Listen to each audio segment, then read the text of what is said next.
Welcome to my YouTube automotive channel. In today's video I have a 2019 GMC Terrain and I will show you which fuse to check in case your Terrain is equipped with the heated steering wheel and the heated steering wheel is not working. This video will apply to GMC Terrains made from 2018 all the way up to 2024. Okay, so the fuse you want to check will be located in the main fuse box, which is under the front hood, just in front of the battery right here.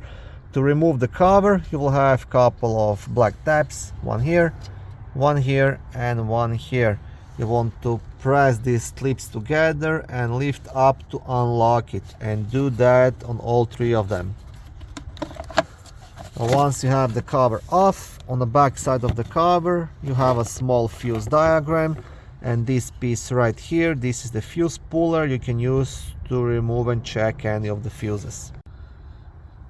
And the fuse you will be checking, it's a fuse number F50, which is 10 amp red fuse located right here.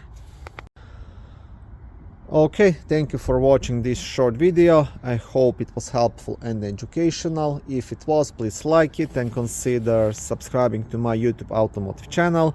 On my channel there is lots of how-to videos, do-it-yourself videos, car reviews, product reviews and other similar automotive topics.